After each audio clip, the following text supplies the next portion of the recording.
Hello. Hello. Oh, is this a support game? Huh? Oh, this is a support game. Oh no. Um, sure, whatever. Let's see the support game.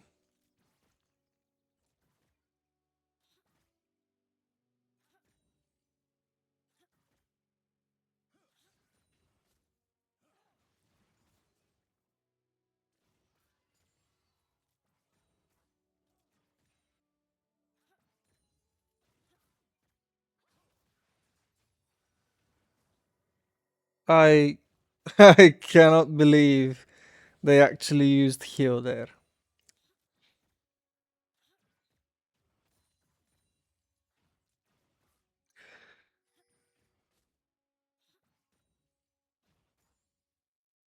So first of all, I'm not really sure about these runes here.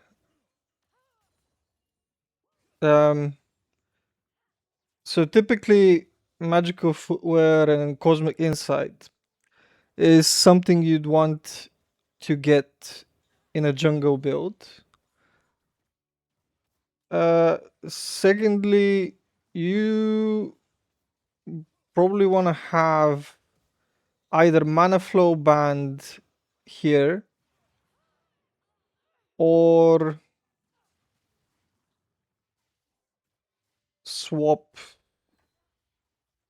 perhaps triumph for that rune which gives you back mana when you hit an enemy with your abilities. The reason is that if you don't have that one, you're not gonna be able to poke the enemy team without going very quickly.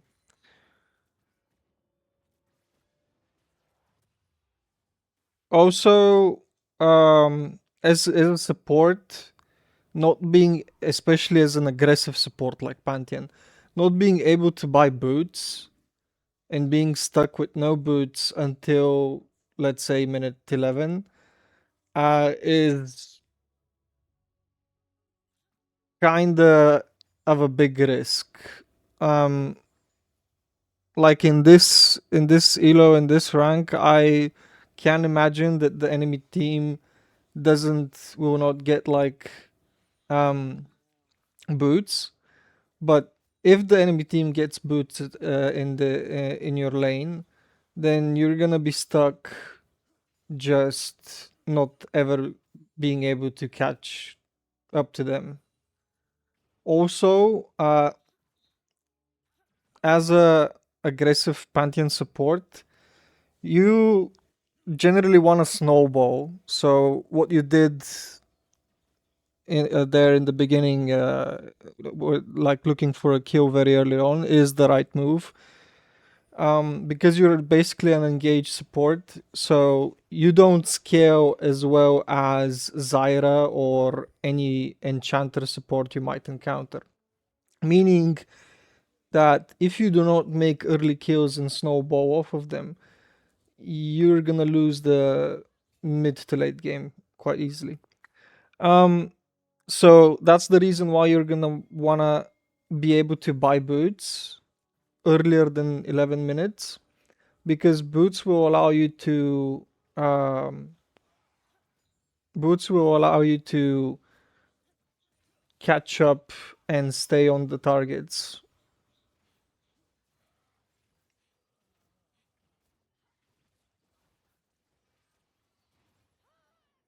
Um, so yeah, that decision there to jump on the enemy ADC, it almost worked, but the reason why it will never work is because you have a Kaisa. So Tristana is an early game champion, and she's gonna deal a ton more damage, literally a ton more damage than your Kaisa ever will be able to deal in early game. In mid to late game, your Kaisa is gonna smoke the Tristana as long as the Tristana isn't like super fed, because Kai'Sa is a late game scaling champion, so she's gonna outscale Tristana and she's gonna be able to delete her off the map. But in the early game, when you're playing with a champion like Kai'Sa on your team, or Smolder, or Zeri, um, and other late game scaling ADCs like those, you're gonna want to only engage when you've poked them down enough so that you can be basically sure that you can solo kill them. Like, that's a bit of an overemphasis, because obviously your Kai'Sa, even though she's dealing shit DPS early, she's still gonna be able to do at least some. But you get what I mean. Like, you need to be able to do most of the damage, and be certain to like to kill, and optimally give the Kai'Sa the kill, because she needs the scale. And in cases where, let's say, you kill one and your ADC didn't get the kill, so and you die, so you basically traded one for one, but you got the kill. That's typically not a good not a good situation. Um, it's favorable to trade one for one, like trade yourself and let Kai'Sa get the kill, because she's a late game scaling ADC. So trading one for one is good, because in the long term you're gonna win. That wouldn't be the case if you had Tristana on your team, though. If you have Tristana on your team and you're trading one for one, that's bad. As an early game ADC and an early game champion like Pantheon, you need to always be basically killing one for zero, or killing both of them without either of you dying, optimally. Because no matter how fed Tristana gets, she is still an early game ADC, meaning that she will get outscaled if you're trading one for ones.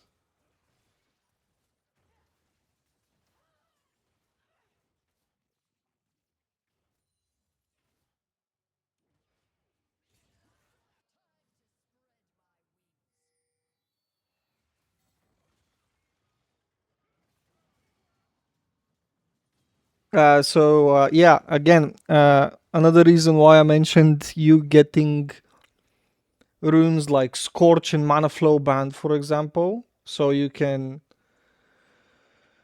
poke the enemy team down, in especially in a situation where you have a late game scaling ADC like Kai'Sa on your team. Um, it's so that you can be sure that you're gonna be able to poke them down to a point where you can basically solo kill them, or like have Kai'Sa do a little bit of the damage.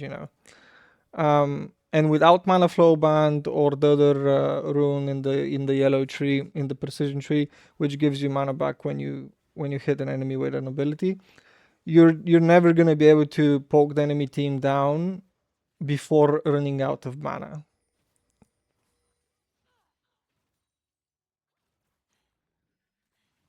Also, I'm not really sure what the point of having teleport in this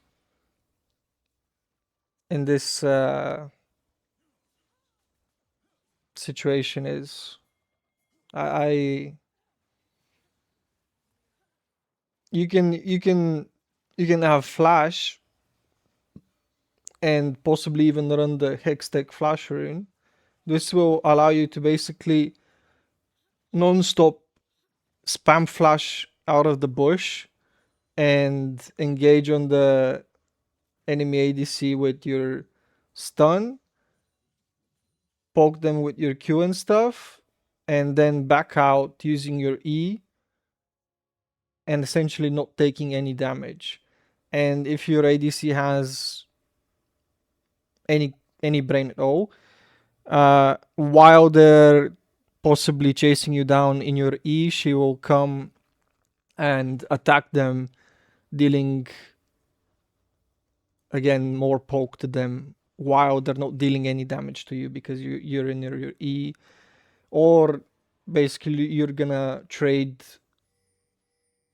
a lesser portion of your health for a bigger portion of theirs, thanks to thanks to the thanks to them wasting their time chasing you in your E, giving your ADC the ability to poke them down.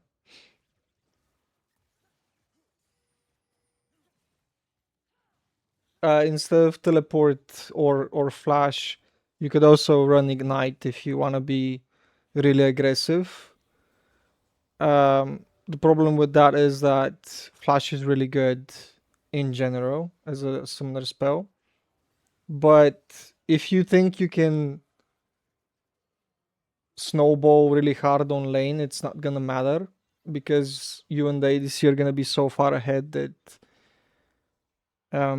well, you're gonna be stat checking everyone and they're not gonna be able to play the game. So it can be good as well. Heal can be good as well because it gives you obviously healing and mobility because it gives you that small burst of speed,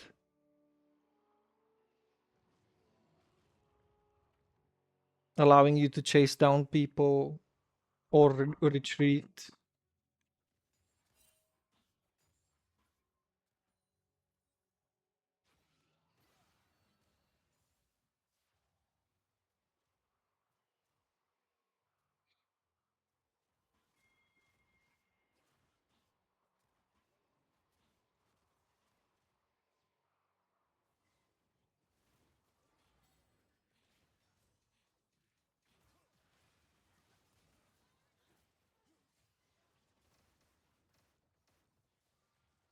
Yeah, this is a good example, by the way, of what I mentioned earlier, like Kaisa being a late game ADC while you're while Tristana is being early. Like Tristana took 70 or 80% of your ADC's health.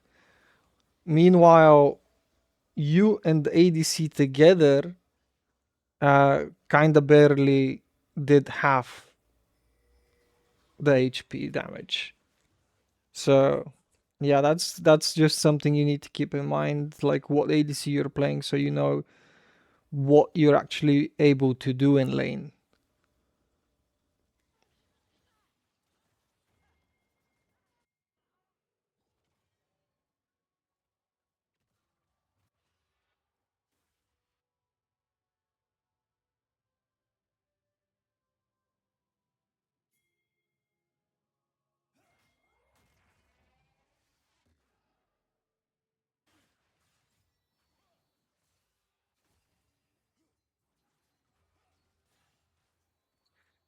It was a good try. You missed one out to there, and it costed you the kill, but it was a good try nonetheless. Nice ult.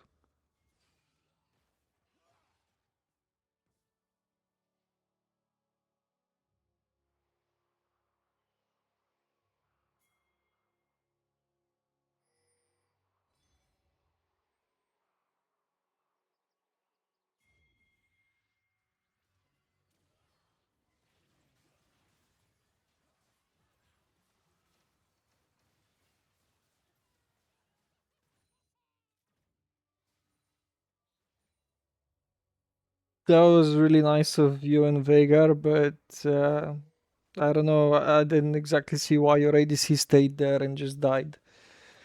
That was really bad because she's feeding Tristana and not feeding or taking any CS basically and just throwing the game.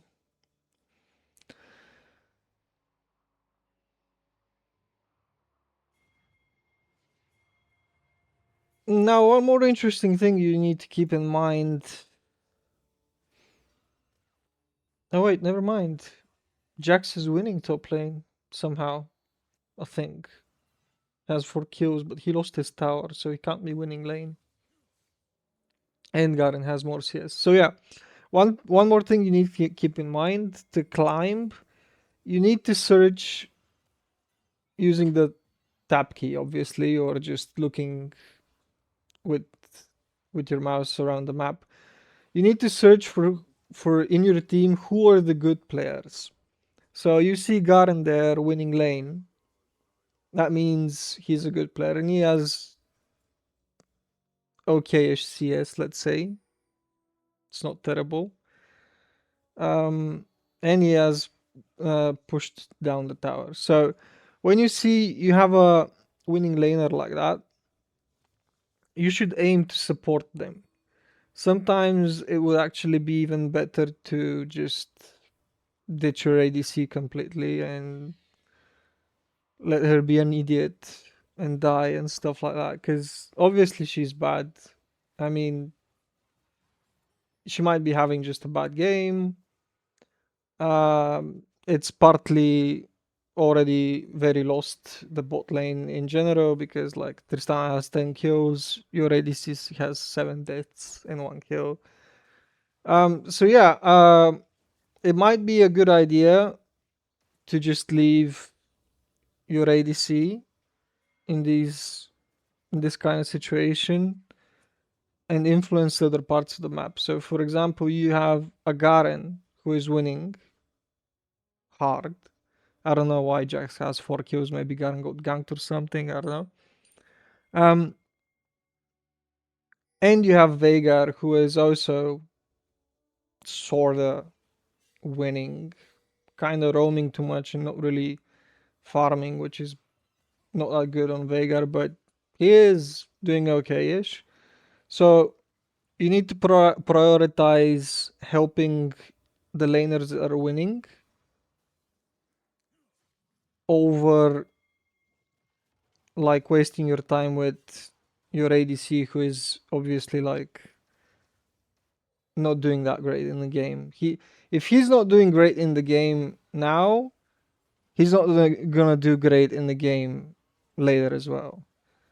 Um, Even if you give him kills, he's probably not gonna do great even then. Like it's most of the time it's just gonna be a skill issue. I don't know about this game. Maybe it's just a bad game for him.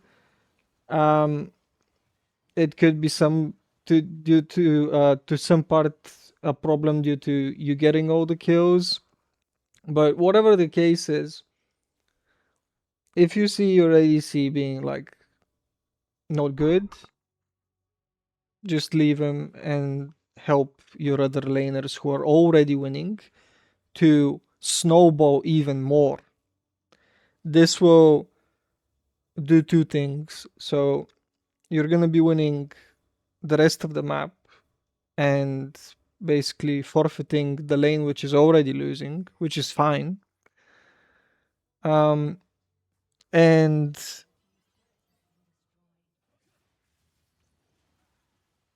let's see this fight.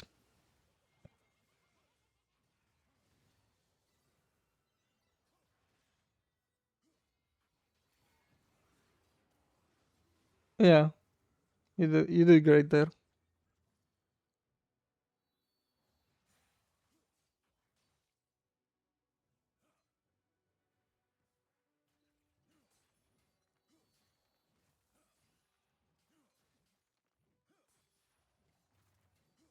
But yeah, like I said, I was saying, you two things when you just forfeit an already losing lane and just go help your other laners.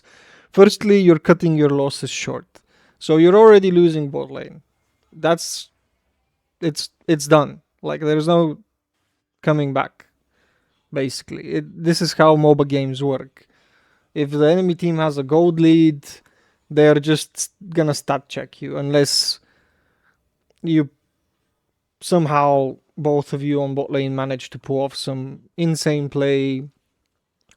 Most likely commit both your summoner spells and stuff like that just to make a double kill or whatever.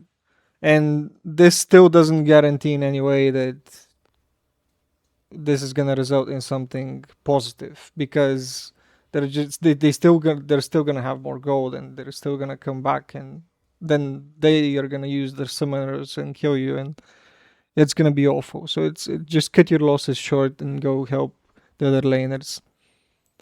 Um,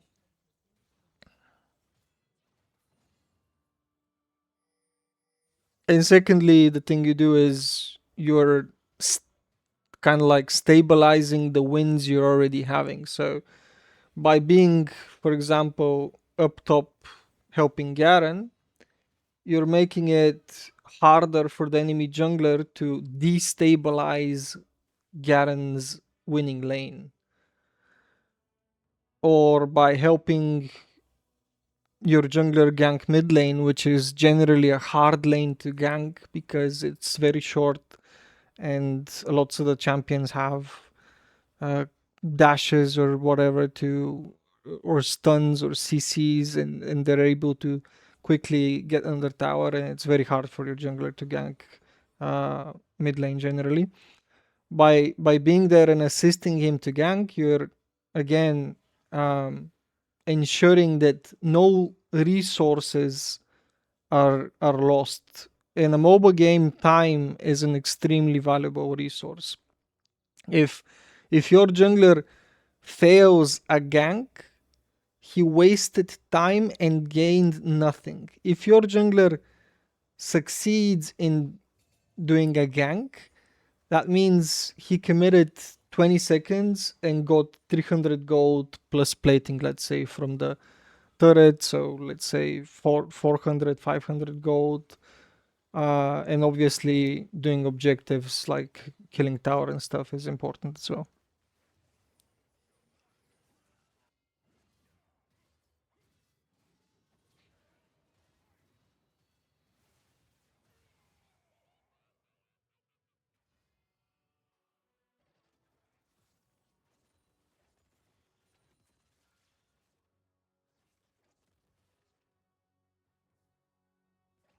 And thirdly, actually, there's a third positive side of just leaving your ADC and helping other lanes. The third positive side is that the other team, if you're doing good, if you're actually like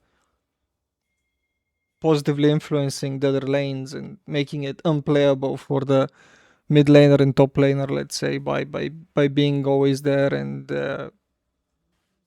kind of acting like a support to the jungler and ganking and stuff like that, or support your laner and making it unplayable for the top and mid. You're gonna force the enemy bot lane to start going to other lanes as well, because otherwise they'll lose too much. They'll lose top and mid, and they'll be just farming a Kai'Sa who is gonna be giving them like 100 gold for each kill, which isn't even worth it. Um, and so by forcing them to start going to other lanes, you're also gonna allow your your ADC to actually go bot lane and farm safely and possibly get back into the game.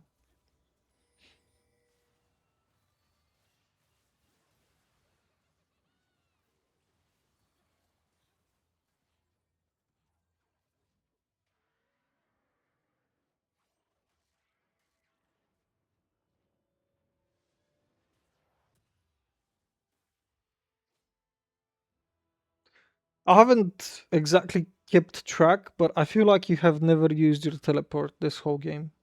Not entirely sure because I haven't kept track, like I said, but I feel like you haven't actually used your teleport ever.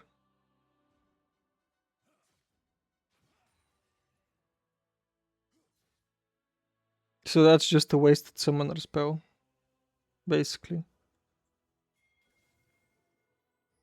Like here you see the enemies TPing bot lane, you can TP as well. There is no there is no value in you being here on mid lane because there is no turret you can take taking the inner turrets is pretty much useless, and generally you're not going to be able to do that solo. Or taking plating and gold like that as a support is generally going to be useless for you. But the reason why taking these inner turrets is generally useless is because you only want to take those after uh, or at the stage of the game where you know you have enough like gold lead or generally manpower to end the game. That's the only point of the game where you want to be taking the inner turrets. Because if you take those inner turrets, and even worse, if you also take the inhibitor, what you're doing is you're giving the enemy team free farm. If you don't take those turrets, that means the enemy team needs to walk up into the map out of their base, allowing you to gank and kill them.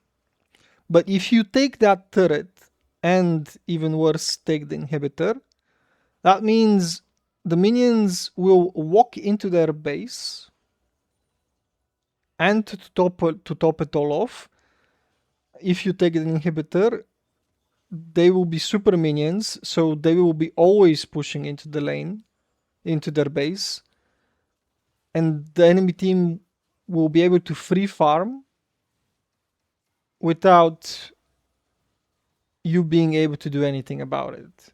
So that's like basically giving them free scaling for for free, and that's really bad. So you only take inner turrets and inhibitors if you think the game is at the point where you can end.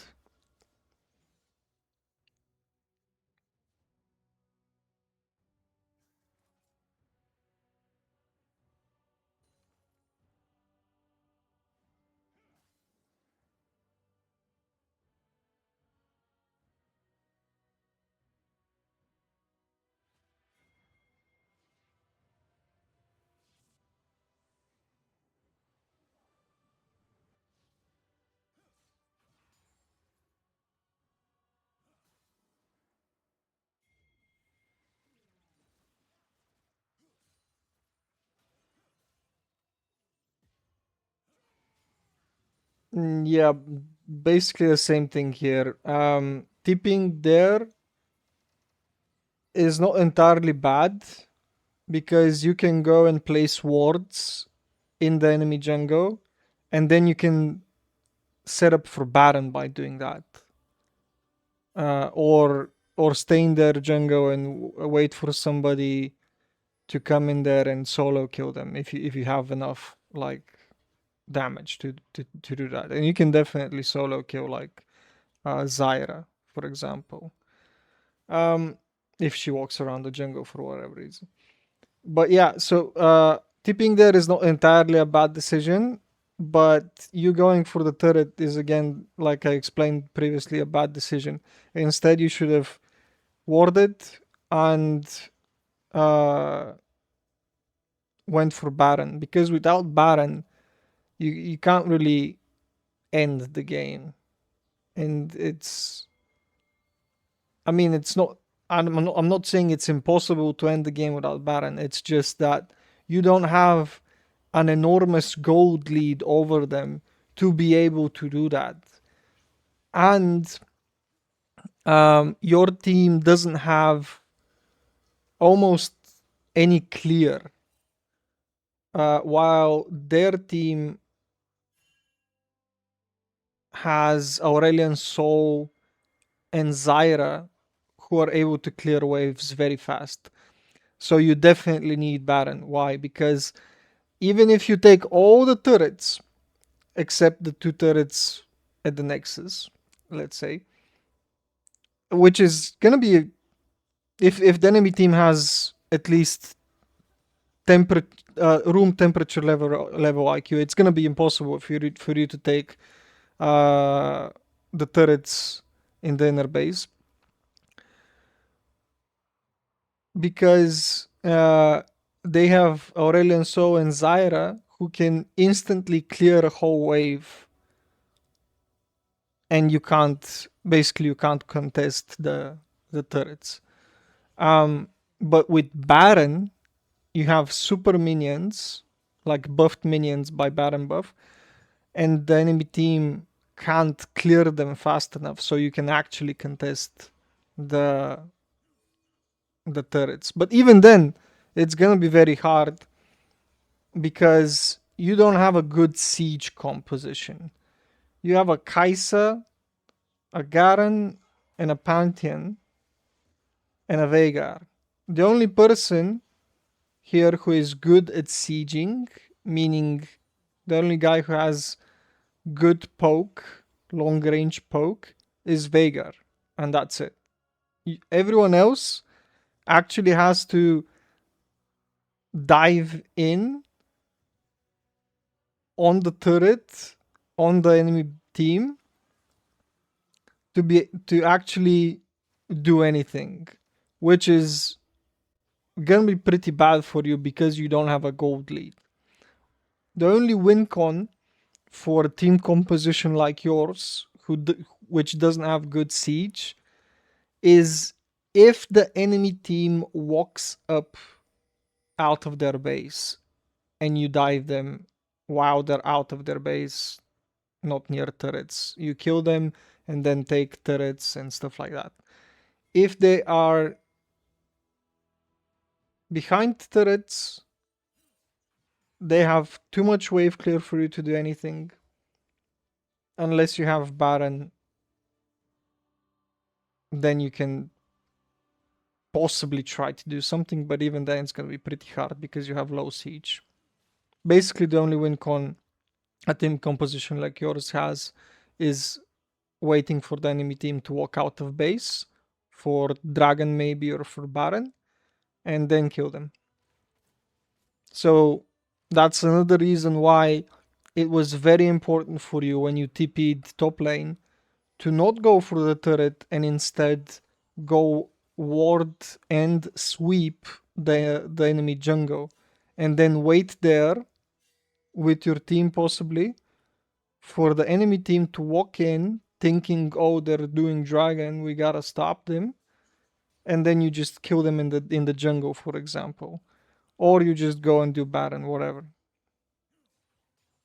Either of the two work, and for your team composition's idea. But going for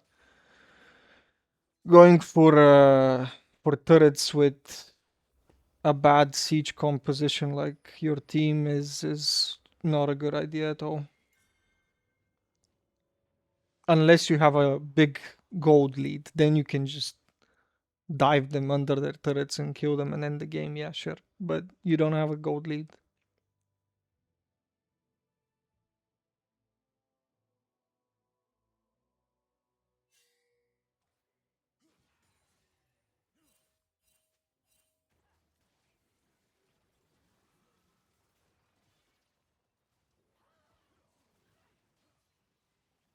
And yeah, like I predicted, your ADC is bad early game, so she's gonna be bad late game.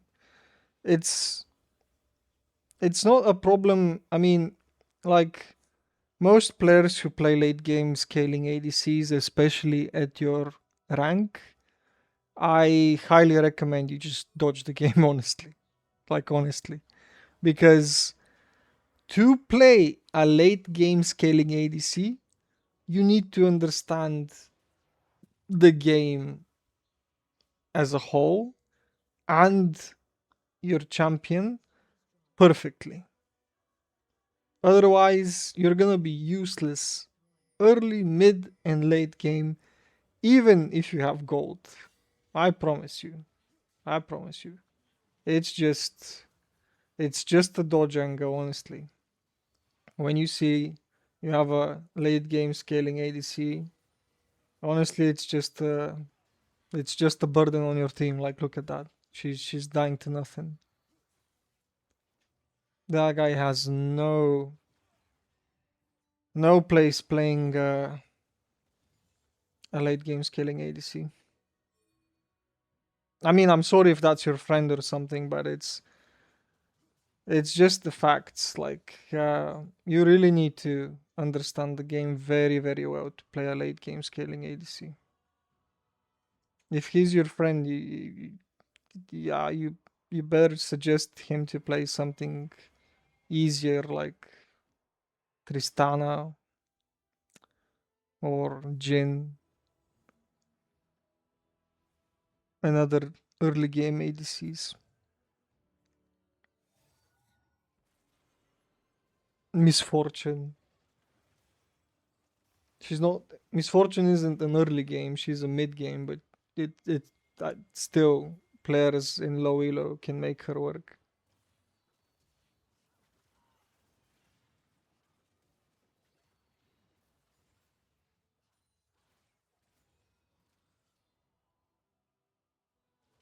But most of the time, yeah. If you see, really, if you see, um, in your games, people playing Kassadin, um, Malzahar mid, Kale top, any late game scaling champion, if you see him on your team, just dodge. You don't want that. That guy is gonna be nothing but a burden the whole time. Gonna be doing nothing but dying. 90% of the games, it's gonna be like that. And of course, yeah, it's gonna be like one game where you get someone who actually knows how to play it, or he's a smurf, and it'll work out. But it's like, yeah, it's pointless to waste your LP and time. Just dodge.